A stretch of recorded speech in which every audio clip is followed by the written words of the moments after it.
селото е това, майката аз.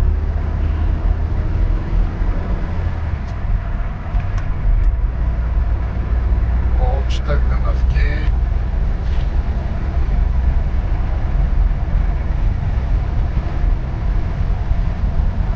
Трябва и 500 знака има на пътя. Ето първия завод на Каолина. Завода е от соца от времето, от 70-те години. Той е един е за няколко. Фирмата Каолин мина през братята Прокопиеви, те го продадоха на някакъв германец. Снимай, ето снимай стъкла, макла, нищо няма. Сега в момента собственика бил германец, същата работа. Що за германец може да поддържа такава фабрика, той не я поддържа, той само лапа.